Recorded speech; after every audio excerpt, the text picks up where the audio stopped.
A number of conversations that we'll have, and we'll speak directly to the president this morning.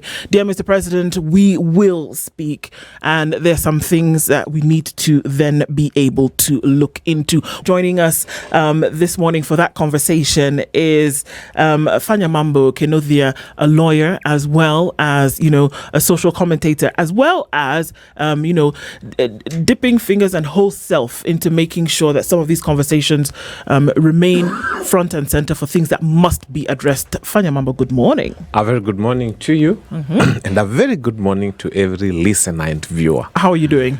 I'm very happy to be here. Yeah. That's how I'm doing. You're happy. That is good. Yes. We like happy. Yeah.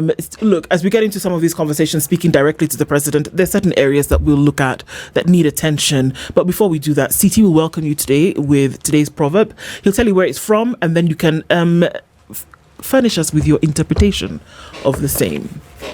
Yes, the whole of this week we have been in the archipelago of Comoros, or the Comoros. A very interesting country, extremely interesting. Around 880,000 people, that's the population of the country. Now, these 888,000 people have, since their independence in 1975, July, they've experienced 20 coups and coup attempts. I keep mentioning this because it's symptomatic of our continent. A continent where turbulence seems to be the norm. And then we wonder why it is we don't make much progress. We wonder why we never seem to move ahead. And we wonder why we are so dependent on other people. And we keep wondering why. Now, the proverb. A whistle will not call back a dog that has escaped from the leash. Nice one. A whistle will not call back a dog that has escaped from the leash. No, it won't. To me, it's more like water spilled. You can't recollect it. It's more like that. It's more like it's. If it's bolted, it's out. The horse is out of. And if it's bolted, it's bolted. It's gone. So you're using something that cannot bring it back, which is the whistle. Try to call it back. You're telling to come back to a place it wouldn't come back. I think it's just a connotation of when some things, like water under the bridge, ikipita imepita. Yeah. If it's gone, it's gone. Yeah. Okay, essentially. And that's true. Certain things, when they're gone, and you're not able to get them back unless you use a different kind of tactic. Dear Mr. President is a segment that we have here when we're talking about things that are happening in the country and are necessary for some attention to be paid to directly at the foot of the president. We're looking at some of those issues this morning, and Fanya Mambo is going to help us out with some of those as we do. We're going to start off with one of them, which is corruption. Corruption, big ticket item in the country. We continue to look at in as much as it's been talked about for decades. Most recently, the CS for the Treasury, John Badi, said, well, you know what? Perhaps there are ways in which we can now deal with corruption. Perhaps what we ought to do, because we've tried to go the way of the law, that doesn't seem to work very well, and it takes very long for some of these cases to be tried and then tested. So perhaps what we should do is say, you know what? This money that you have stolen, instead of going to put it in foreign bank accounts, how about you bring it here and let's put it into the country, and let's see then how we can use those proceeds to actually work towards development. This is what was said just a few days ago. There seems to be, dear Mr. President, a lackadaisical manner in which things of corruption are dealt with. And the question is, when are we actually going to see that there is clear-cut ways, that are clear-cut ways of dealing with corruption and sorting those out once and for all? Fanya? I think first and foremost, let us look at where the bulk of this money goes. You've heard of the famous Swiss accounts? We have countries that know that there are horrible African leaders who will collect so much money and stash it in Swiss accounts, and they'll die before they use that money. It's building roads there. It's giving them good infrastructure. In that country, you can get a loan for everything, even a wedding, because it is the money that Africans have worked for so hard. And all our horrible leaders who stole it have taken it there, and it is building that economy. I mean, those countries that have allowed stupid, gluttonous African leaders to stash money in their countries have benefited so much from our money. Because you go to some of those countries, they have nothing. They don't even have a mineral they mine. They can't even grow coffee. They can't grow tea. The cash crop they have is having accounts for foolish leaders just take money and keep there. That's their cash crop. And that money has built those economies and run those economies for a very long time. I think our African leaders need to wake up and to stop being stupid and to realize that there's only so much you can do with money. And that too much of this money that is stashed out there doesn't help us. It's actually stifling our economy. I wish they brought that money back to start So you with. do agree with the CS when he said, actually bring the money back and let's use it to develop the country. Whether or not we'll deal with individuals who took them out there, totally different story. But bring the money back here and let's see how we can use it. First, to they work bring here. the money back. But as they do that, of course, we shall prosecute them later. We shall first lie to them that we won't. Then once they bring it, we can take them to jail for having brought it back and for having stolen it. But then having said that, I think there's another way to look at it.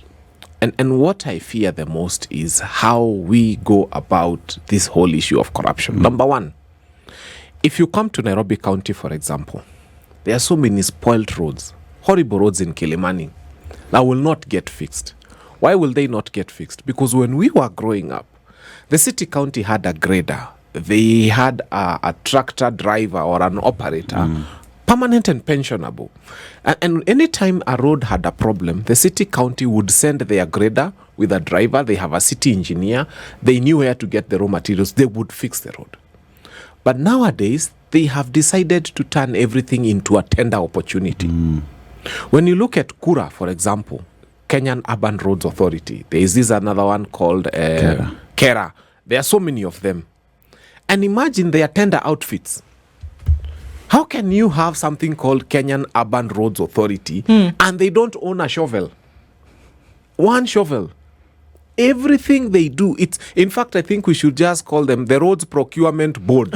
And then we merge them, all of them, into a roads procurement outfit, because the only thing they do is process tenders for roads and give monies to their cronies. There are services that government needs to offer, and we need to learn from other countries. It is very hard for you to go to China, for example, and find a private company fixing a public road. Here you find somebody who cannot fix a toilet, somebody who tells you, "Mi nilisomea beauty." And then I set up a company for tenders. Now that person is given a contract to make a road. And then you wonder why Gong Road, you feel like you're on the ocean, it's a wave. Because it was given to somebody whose qualification was nothing close to anything. They were not even supposed to have been qualified to build a toilet to start with. Now these people are building roads. So corruption is when we say that government needs to start offering services to people as opposed to offering tenders, because what we have created are tender issuing outfits. When you have a county, I'm telling you, there's a guy who's employed by the Nairobi City County. His job description, to drive county grader. 3 months, county grader is Jaguruma. And all the roads that are being fixed by private graders. And that guy is earning a salary every month. When you change a system, you change a great deal. There used to be a Ministry of Works. And there were roads that the Ministry of Works would look after. And you knew within the region. Now, the configuration that we have, where there are roads that look for urban, rural, some look for highways, look after highways, that configuration theoretically makes sense.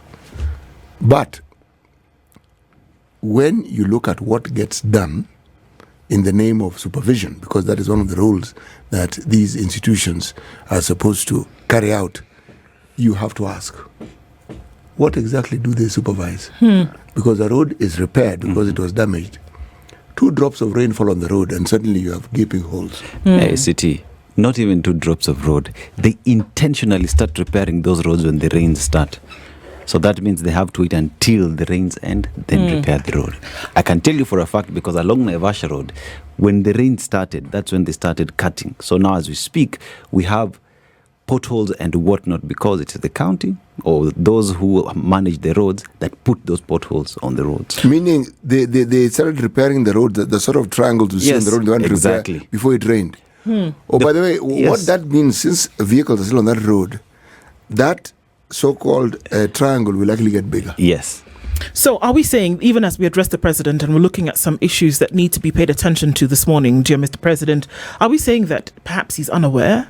Or are we saying at the same time that some of these issues are maybe too small for him to be looking at into detail, and that he has actually put people in place who should be watching over some of these issues, and that the corruption watchdog that has also been placed, right in government is not doing its job? Has the president failed, or has the people? Let's just say that those ones, we can excuse him and say they are too small for him. But there's one that is not too small for him. What's that? We were told 1.3 trillion was withdrawn. Ni kama kwa ATM. 1.3 trillion. Fantastically. And we are okay as a country. And we have also been told that there's a lot of money that is not going, especially look at the SHA, that is not going through the exchequer. It's just going into some funny accounts. And we are okay with that. So it's not, and I usually say, if the president is not aware, what's wrong with resigning? Because if you don't understand what's going on, it's okay to resign and let somebody who understands what is going on continue to be president. Mr. Fanya Mambo, how many presidents have you seen resigning on this country? No. You see, I've always told people, you remember this famous KDF telling us how we are not supposed to say Ruto must go. No, that's not what he said. Here we go. Yes, Okay. they said that song they don't want to hear. That is not what he said. I happened to be at that particular lecture. It is not what he said. Tell us what he said. What he said is actually summarized in today's Nation, and I will read to you what the Nation has said. Yes. So when some people say, this is with reference and quoting Chief of Defense Forces General Charles Kahariri, so when some people say they are tired of this government, a government they elected on their own, and say must go, that must go must be done according to the Constitution. Exactly. That's what I was coming to. I was saying there are very many other parts of the Constitution we haven't explored, and resignation is one of them. It's provided for in the Constitution. For any president who feels like Kenyans are disturbing him with a lot of noise and saying he must go, he can invoke that part of the Constitution that is called resignation, and he can resign. There's also another one that we haven't tried, and we were hoping IBC comes. I have a case in court, and we were saying we want a referendum this year for Kenyans to decide whether they want President Ruto to continue being president or not. That case is in court. In fact, we were just waiting to get a hearing date and everything, and we are praying that the judges give us our wish. We do a referendum because it's media to determine whether we want to continue having him or not. So in answering him, would like to tell him, KDF, nobody is interested in anarchy. In fact, we are so invested in this country. Aujui kuna wengine wetu tuko na biashara ya smoki kitu kadogo, and that is a huge investment for us, and we don't want to lose it. So we are not going to allow this country to go into anarchy. We want a good way of removing the president from office, and I promise you it's going to be constitutional. Kinuthia, one would beg to ask, as we talk about corruption in terms of the government must deal with it and whatnot, what is the responsibility of us as citizens in making sure that we equally don't partake in the same? Now, you are asking a very hard question about citizens not partaking in corruption. And it was going to be very hard. Just look at the presidential tour that was happening within the mountain. And already you've seen complaints of people saying, we have not been paid. We were promised that we shall get money. We were promised that we shall get money For appearing during these particular rallies. Yeah. And we have appeared and we have not been paid. But the citizenry could have as well just said no. Come whether we show up or not. You see, I come from Mount Kenya. And in Mount Kenya, we have a saying. You know, he thinks he's the only one who has a monopoly of proverbs. He's saying you don't bury... Actually, no. I think you think that I have a monopoly of proverbs. So, we say you don't bury the elephant with its tusks. It's very wrong. You know, when the elephant dies, you don't bury it. So we have an elephant we are planning to bury in 2027. So we need to remove the tusks. This money that is being brought is our money anyway, we know. So you might as well take So it. we just want to take it, but we have told people, we've put a disclaimer. This is not the kind of money that you buy milk for your son with. Yeah, they might start becoming number last in class. Hii ni pesa mbaya, unalipa nayo deni mbaya ya Fuliza, sijui ya Shylock, you pay if you have a bad landlord. This is the kind of money you collect and pay those bad debts. And then the clean money that you earn from your sweat, you can use it, you can buy milk and food for your children. You're being serious? Yes, I am. So it's okay for citizens to be corrupt. That's what It's not okay for citizens to be corrupt, but it's okay for citizens to receive their money that is coming back. You are a lawyer, and you know full well that with our laws, the person who participates in something which is corrupt or illegal is not just as guilty as the person who is doing the corrupting. there are the case in point, stolen goods. Yes. If you are found with stolen goods, You go in. Your case is far more serious than the person who actually stole the goods. Yes. Because you are encouraging that particular economic activity. No, Yes. Mount Kenya is very different. Let me explain. This particular presidential tour, we were being paid listening allowance, appearing allowance. You know, it is very hard for you to sit and listen to lies. You need to be paid to listen to lies. And you need to set a time frame about, you know, ikipita 30 minutes, you increase the allowance. So this was a contract. It was a contract for services. It is hard for you to get crowds where we are. So we are providing crowds for you. Crowds for hire, essentially, Yes, is what you're paying. saying, and you're being paid. It's a You're paying for contractual services. obligation. It's a Just like contractual somebody who obligation. would bring tents and chairs or be a caterer. Because you can imagine that meeting would have had tents, chairs, loudspeakers, and everything, but nobody to be addressed. So there was this missing link. These people provided the people to be addressed, and it was being provided for a fee. It was an agreement. Okay. Only that these people, they didn't keep their end of the bargain, because liar is, you don't want to listen to them for so long.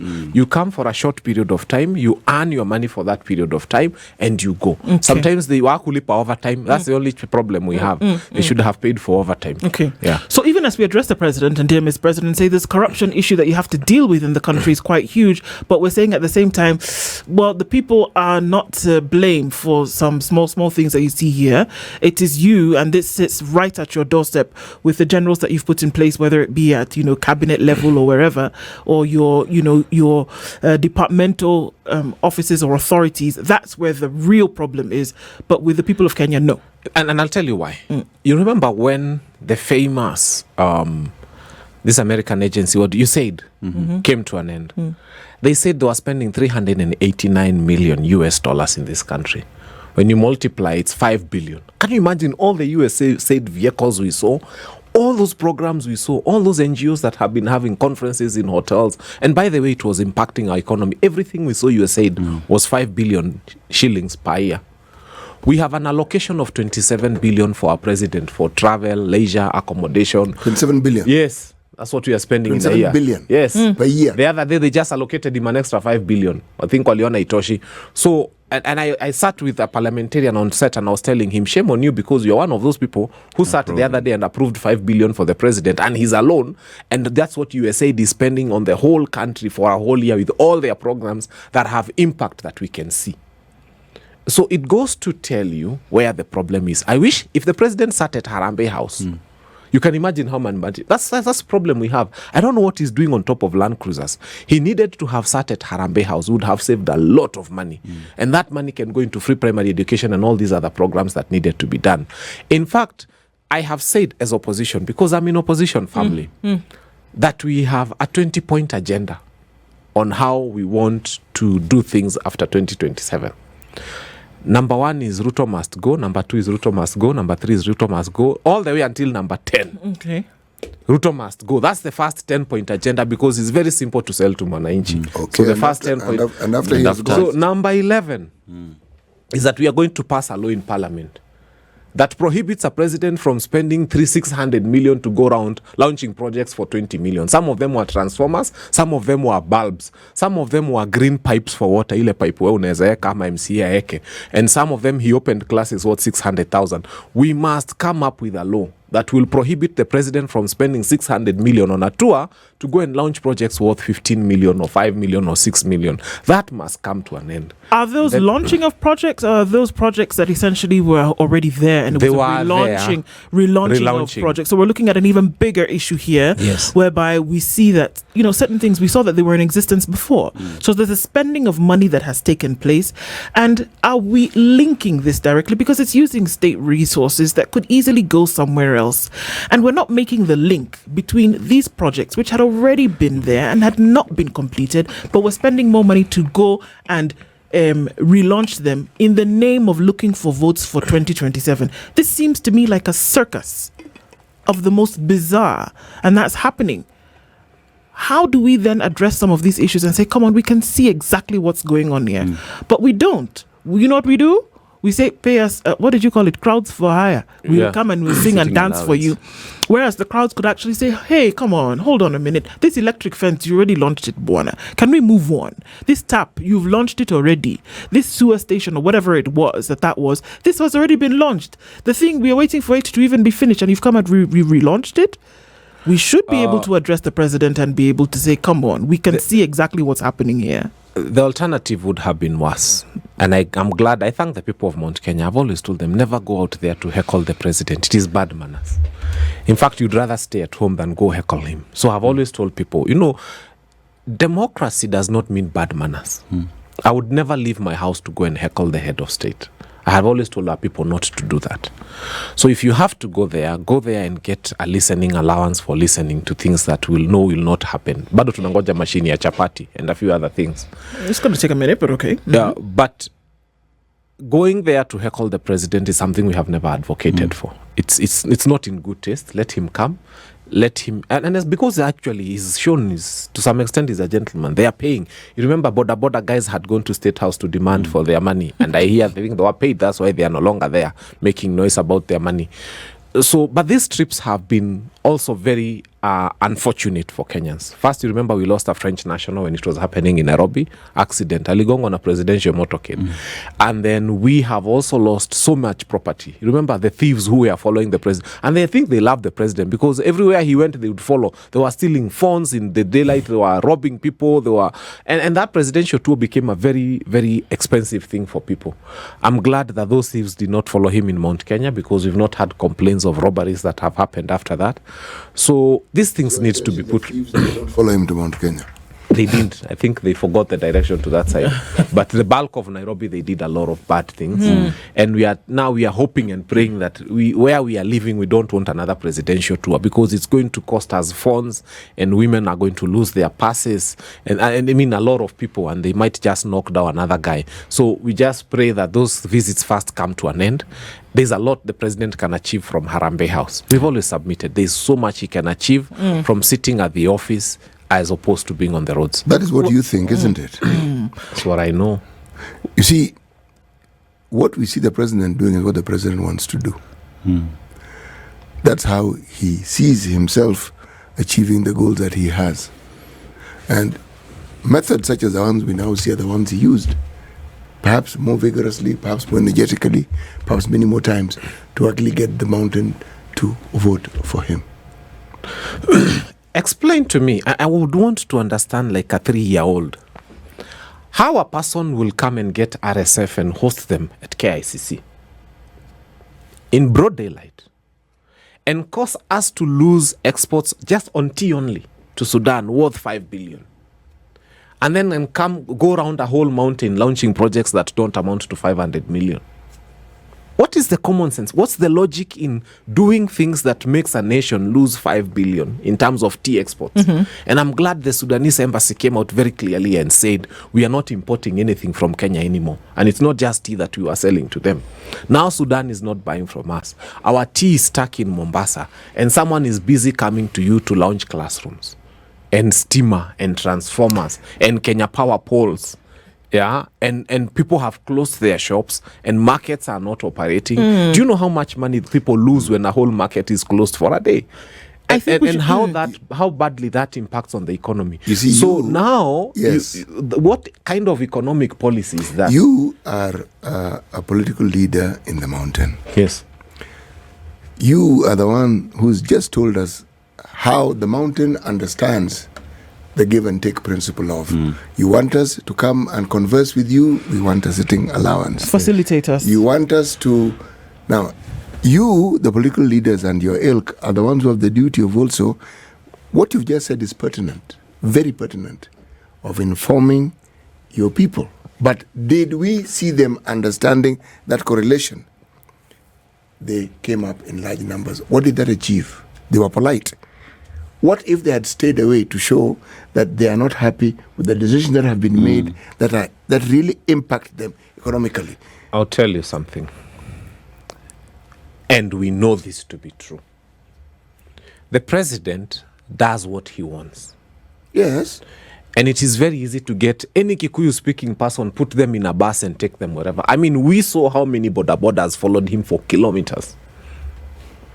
So it was either the people of that locality benefit from that money, he was still going to have a meeting, or the buses that we saw, and there were many, and they are full on the internet, there were so many, carrying some people even from as far as Dandora, as long as you can speak Kikuyu.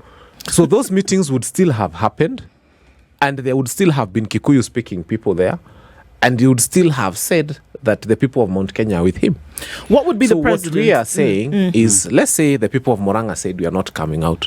What would stop him from getting Kikuyus from Dandora and Kayole and Umoja and filling them in one space? And remember, they were very clever. No meeting was done in a stadium. All their meetings were being done in business marketplaces. By the roadside of the market. Closing roads so that you just cause congestion and make it appear like you have a crowd. What would be the message to the president? We're going to take a break at this point. We're looking around this whole, corruption issue and saying how you deal with it. It seems like your message is, we're not addressing him, but we're saying that you need to go. The message is simple. Sit down at your office. The president has an office. And work from your office, not from the Land Cruiser top. Kenyans will be happy. President Kibaki worked so much from his office. He only made 33 international trips in 10 years. And he was rarely seen going around markets. In fact, he had a problem when he came to launch a project and he found idlers. He was saying, what are these people doing? We came to launch a dam. We just need the few people who are related to the dam, and that's it. Why should we have people closing their businesses to come and see President Kibaki? That's the kind of thinking the president needs to have. He should be thoroughly disillusioned to see people available on a Tuesday. Fanya Mambo, that was President Kibaki's style. What we're seeing is President Ruto's style. Which is a bad style. Dear Mr. President, this Friday, there are certain things that we are looking at, once again, as we normally do every week. And as you've gone around the country on tours, whether it started off in the northeastern part of the country, and then at the coast, and then into Western Kenya, and then into Nairobi, and where we are seeing that tour then ends in central Kenya today. The development agenda in terms of the clicks and ticks that is going to be given, we still have a few problems here, don't we? And where we've looked at certain things happening, whereby projects have been launched and relaunched. We unfortunately have too many cases of too many projects that have started and have not been completed. I do remember that in the last administration, which of course is not yours, we looked at one county where 180 projects that should have been finished were not. We don't know where those have gone today. I mean, they're big ticket items which slap us in the face, dear Mr. President, and ask the question, when will these be finished? Is there merit in actually the next administration taking on from a previous one, saying, you know what, my agenda will be to finish everything that we have started? And we will not get to the place where we start new projects, regardless of what we are seeing that legacy achievements will be, that everything that had started before, we will complete them, we will pay pending bills, we will make sure that things are running as they should before we touch new projects. Merit in that? I don't think that the Kenyans have made it clear that there are only 3 projects that they want completed. Those 3 projects are very close to the hearts of Kenyans. And those 3 projects would leave money at the disposal of Kenyans to do everything else. Project number 1, make sure that the healthcare system is working. Kenyans wants to be sure that if I take my old ailing mom to hospital, that this shasheshishoshu will pay. That's what Kenyans want. And they want it to be functional and working. Project number 2, university funding model. Kenyans want to know, help was so predictable. They want a system that they know works.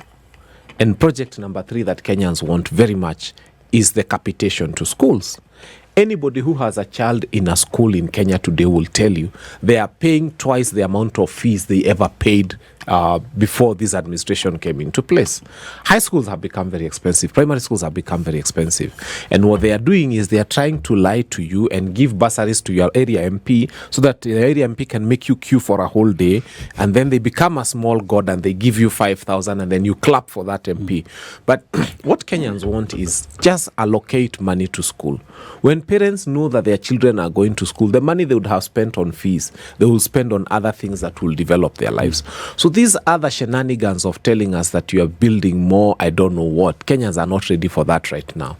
First, fix the basics. You cannot go into doing all those other turnkey projects before the basics are fixed. Work on the basics, make sure the basics are making sense, and then now start doing other things. You can't come home and start telling your wife, I want to paint the ceiling and the roof is leaking. You work on the basics first, and then the rest of the things will fall in place. Yet, Kinuthia, one would argue that as much as we have these projects that have to work, we have education, we have healthcare that have to work, the funding model, which, yes, we agree must work. But there's a businessman or a farmer somewhere who wants a road to work for them to be able to equally contribute economically to the republic. So what we are asking is, in terms of ensuring that, say, let me give you an example. If you walk around the Shah offices, there is a road that was being constructed by Uhuru Kenyatta that was abandoned upon this administration coming into place. And we beg to ask, because that is a road that was constructed using public money. It has been abandoned, public money down the drain. Is there need to start new projects and leave projects that had been budgeted for money spent to just go into waste? I think we don't get it. What is not happening is what I would call common sense. Common sense is not happening. There are people who are not in good terms with common sense. It walks in, they walk out. Let me explain. How many graders do we have lying idle at NYS, for example? We just needed to do a total audit of the equipment that this country has and who has them. Even military, they have a lot. 70% of Kenyans live in the rural areas. Kenyans have not asked you to give them a tarmac road in their rural area. They've asked you to give them a motorable road. If we had common sense happening in the minds of people, it is possible to say, for example, NYS, specific areas, send them out with those graders that are lying idle, by the way, and rotting in yards. Government equipment is rotting in so many yards. And it is possible to make those roads motorable for Kenyans fast. That does not require any launching. Remember, as I told you, here at Nairobi City County, we have graders zimelala in specific yards. One of them is up Dagoretti. And those graders have an operator na ameandikiwa to drive county grader, permanent and pensionable, na inakaa miezi 3 ijaguruma. And we are speaking about somebody coming to launch roads. Those graders are supposed to be on the road because the driver is there. You're not hiring a new driver. They have fuel. They have an allocation. I am telling you, this country does not need anything outside of what we have. We don't even need to launch. We just need a common sense governor who says, how many graders are available in my county? And where do we send them out today? And keep a record of what they are doing every day. We shall fix all our roads. So, I can tell you for free. So there could be a common sense issue, but there also could be an attention deficit issue, whereby attention is not being paid to the things that, require this attention. I mean, as you say, it sounds like a no-brainer that you should be able to look around and say, come on, what are we dealing with here? That it's very simple, that all you need to do is move this block to this block and it fits perfectly in the space. It fits.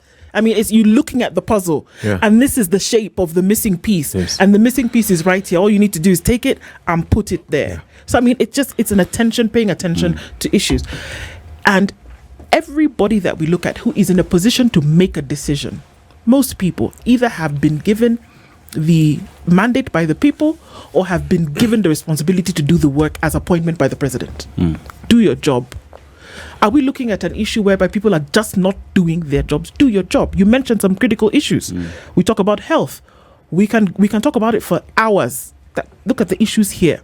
We talk about education, and that thing is still upside down from where it even began. And you have people who have been put in these positions to handle these matters. The development agenda, you have people who deal with investment. You have people who deal with trade. You have people who deal with manufacturing. You have people who deal with infrastructure across board.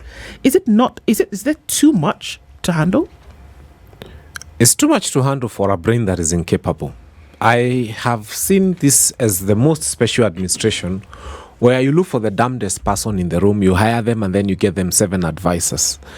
I have never understood that concept of someone with 7 advisors. You look for the damnedest, the person with the least thinking capacity. You hire them, and then you hire for them 7 advisors. Why don't you just get the brilliant one, and then you don't need 7 advisors? what is happening is the reason we are where we are is because many of the people who occupy the positions they occupy have no idea what they're supposed to be doing there. And that's why I told you those things that just require common sense and your eyes and looking and being able to fix things are not happening and they are not being done. You see, when you talk about common sense, I remember when the military took control of Nairobi, NMS, and the first thing they did was fix all the vehicles that had been lying idle in yards. Second thing they did is they repaired, I think it was a mining site where they would get material to fix the asphalt plant. The asphalt plant. And what that did is we saw Nairobi roads being repaired every day, and one would hope that with the new administration those are things that they would pick and continue with them. So in terms of continuity, in terms of projects and whatnot, I mean, you talk about common sense. It seems as though it is not there. Government by they should not be looking for money right now. I mean, if you were to call out every minister and tell us how many vehicles, how many equipment are lying in your yard.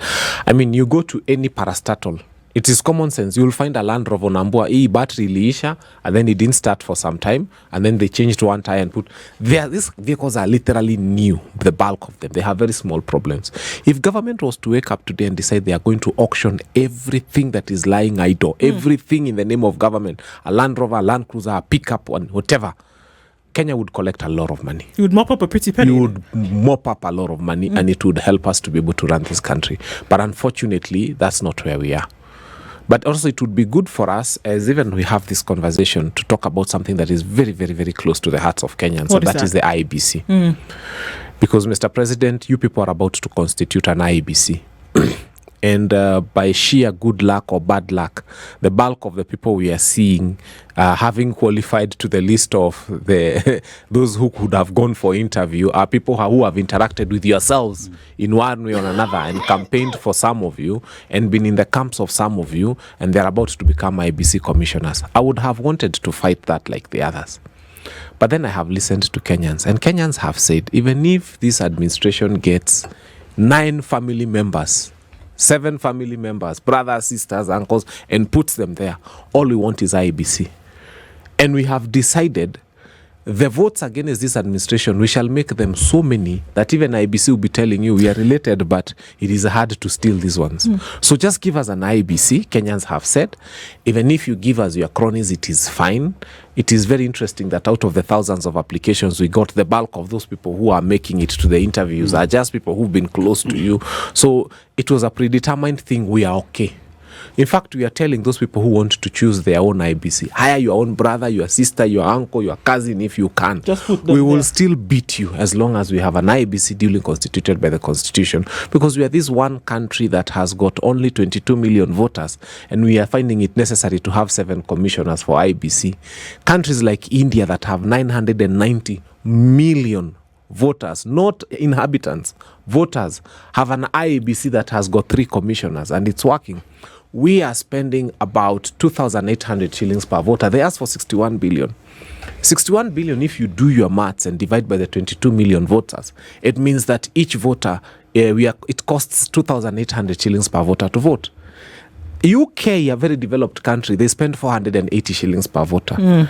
Our neighbors, Rwanda, here spends 129 shillings per voter. Nigeria, with 100 million voters, not inhabitants. Nigeria with 100 million voters spends about 1,000 shillings per voter to vote.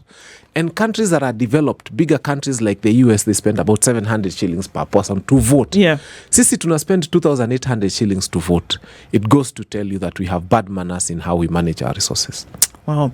Messages to the president this morning. And, you know, even as the week then does come to an end, there's certain things that we are saying that we would like to get attention on. CT, your message to the president. Okay, Mr. President, the clock is ticking. And every good thing or bad thing comes to an end. And the political shelf life of any politician comes with the idea and the conversation around a legacy. And that legacy stays with you long, long, long after you have gone. Should the legacy be a legacy of the president who transformed Kenya and made it into the powerhouse of the continent and beyond? Or will it be the legacy of a president whose people at every turn were disappointed by promises which were never kept? It's a decision that must be made, and the only person who can make that decision is you, Mr. President. You have time, but that time is ticking. In fact, one could argue that we're almost at the 11th hour. But the decision is yours, and only yours, and yours alone. Dennis? Dear Mr. President, I live in this country, but one thing that happens is I am not so safe or feel as though my security is assured. We live at a time when abductions have become the order of the day, and even those responsible, including yourself, say you do not know who is abducting Kenyans. It behoves upon you as an authority and someone who was given the opportunity to serve the people of Kenya to take care of the security of each and every single person. Mr. President, extrajudicial killings is something that has happened, and even the cases that have been reported, we see no movement towards that in making sure that justice is served. We talk about the gangs that are wielding pangas in broad daylight, threatening our economic activities like tourism at the coast, Mr. President. That needs to be addressed. We talk about the chiefs who were abducted. What's the story? What's the progress? That has gone quiet. Yesterday, or the other day, we saw a headstone being put in Turkana for those who were killed in your country, Mr. President. And Kenyans are telling you, our security is wanting. We need you to address that, Mr. President. Security cannot be taking care of you, yet next door, a few meters, Kenyans are being robbed in broad daylight in a presidential function. Mr. President, security is paramount, not just for you, but for the entire republic. Dear Mr. President, I see that the focus over the last couple of weeks has been what will happen in 2027. Dear Mr. President, you've been around the country. You've seen what's happening with development. You yourself have made promises about certain things that are going to be happening with state resources. That speaks one thing to me, that it is clear in your mind that what development should be like in Kenya, it is not yet. And that's why we see some of the promises being made, because you understand that to a certain extent, things that should have been done have not been done.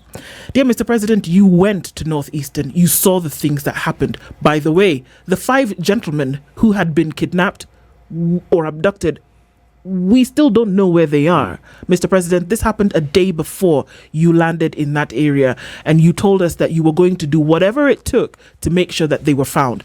It would be great to know what happened to them. Dear Mr. President, you then, when you left there, talked about roads that would be built, and you talked about things that would happen. I think it's great that you did. That means that the realization that these things don't exist is top on your mind, one would hope. You then went to the coast, and you then went and said different things. You talked about the electricity. You again talked about roads. You then went to the western part of the nation, where you made further promises. You came to Nairobi, where you did, like Fanya Mambo says this morning, mention about, a chapati machine. You talked about turning one of the largest slums in East Africa into a city on its own. I don't know if you realized the mere intricacy of doing that when those promises were made. You then have gone to Central, where you've talked about certain things. So I wonder, Mr. President, were these things said because you want to make sure that development is top, or were these things said because you want Kenyans to give you another opportunity to have another go at the presidency? My hope would be, dear Mr. President, that it was because you really do want to see Kenya flourish. It would be my hope, Mr. President, that you would want to see road infrastructure improved. It would be my hope that you actually do want to see young children go to school in a system that made sense from beginning to end. It would be my hope, dear Mr. President, that you wanted to actually see water flow in taps, and not that you were making promises so that people could put you back in the presidential seat come 2027. Dear Mr. President, there's a lot to be done, and I actually do feel sometimes that you're juggling many balls in the air. But it would be great to see that you're actually trying to make sure that each of those balls is knocked or popped and made sure that something is done. There's a lot of work to be done, Mr. President, and I hope that as you do go around, that it is for the work to be done and not the currency that's being paid for votes to come in 2027. Fanya Mambo, over to you. Dear Mr. President, I will speak to you as someone who comes from Dagoretti South constituency. Dear Mr. President, I would like to tell you we have a huge problem with the idea of cleaning up Nairobi River. Dear Mr. President, I have seen your people come and tried to mark beacons. They have said that they are going to go 30 to 60 meters into our land in the name of riparian land. Dear Mr. President, they are saying that we are not supposed to be on that riparian land. Remember, in Dagoretti South, like any other place, we have freehold titles. Dear Mr. President, our grandfathers are buried in those places. Dear Mr. President, they are saying that they are going to destroy the houses that we have afforded on riparian land to build affordable housing that my people have chosen to call avoidable housing. Dear Mr. President, they are only doing that within Dagoretti South and Dagoretti North. When it gets to Lavington, they kind of forget that there is riparian land and that we are supposed to cede 60 meters. They are not doing it. Dear Mr. President, when it gets to Kileleshwa, they completely forget and they build on top of this particular river. Dear Mr. President, we are saying that the people of Dagoretti South are willing to give you 60 meters into their land under the condition that the people of Lavington, the people of Kileleshwa, and the people of every other place along that river are also going to cede 60 meters. As I finish, dear Mr. President, I want to tell you that the people within the county who are telling you that and the Ministry of Environment appear not to be very good bedfellows with common sense. There is a tributary right outside Muslim Primary School. That tributary pours water into Nairobi River. The Nairobi City County has turned that tributary into a dumping site. There is a huge heap of garbage being dumped by the Nairobi City County outside Muslim Primary School in Kawangware, right there at the gate. And they are dumping heaps of garbage on top of a tributary that pours into the river that you are cleaning downstream. And then your people are wondering where garbage is coming from downstream. These people are not good bedfellows with common sense, because if they were, they would know that tributaries pour into rivers, and they would know that rivers end up downstream, and you'd be collecting garbage that is being poured by Nairobi City County right outside Muslim Primary School. Mm-hmm. Dear Mr. President, it's not possible to clean up Nairobi River when you have Sakajas County pouring garbage outside the gate of a primary school at a tributary that flows into the same river. Thank you. The opportunities lie, dear Mr. President, to actually turn Kenya into a robust economic powerhouse. Dear Mr. President, the opportunities lie right here in your hands.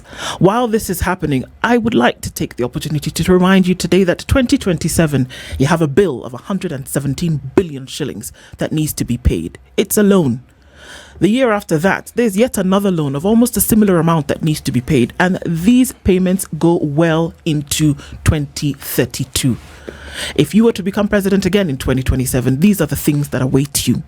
Dear Mr. President, we're looking at a situation whereby your children in this country are making selections into a system whereby you don't have enough teachers because they've chosen to go into the private system because the public system just does not work. This is happening now. It's not happening futurely, it's happening now. Dear Mr. President, there are people who are walking into hospital today who are not able to bank on a system which you promised would work from day one. There are people who are not able to eat one meal a day, talk less of 3. This is happening in a country where you're making promises about things that you want to happen because you want to come back to be president. There are things that need to be done. There are things that need to be done today. Dear Mr. President, as we talk about development in the country, remember that for a country to move, there needs to be circulation of money. And with that, we talk about the government being at the forefront in paying over 600 billion shillings in pending bills that Kenyan supplied services. And Mr. President, your government is not paying. Mr. President, we're talking about lives that have been destroyed, lives that have been shattered, and families that have been broken, businesses that would inject into the economy that have closed down because Mr. President, you are not paying the pending bills. Mr. President, perhaps one of the most important things to do, like Kinuthia says, get off the land cruisers, work for Kenyans. The monies that are being spent in traveling and being wasted, Mr. President, perhaps could be given to Kenyans who demand to be paid the monies for services offered to the government, Mr. President. City on pending bills. Dear Mr. President, we are a very unique country. In the previous government, money was allocated for pending bills. And we were informed that that particular money, the amount would be sufficient to clear the pending bills. It was a huge amount. It is strange. The money seems to have been spent, and yet we still have pending bills. You were the deputy president then. We keep accumulating projects that are incomplete, and yet we keep initiating new ones. Dear Mr. President, every presidency has to come to an end. Yours will. I repeat what I said earlier on. What will you be remembered for? What will your government be remembered for? And how will that pan out into the future? And how will that pan out for you? Indeed. This is the Situation Room, the only way to start your day.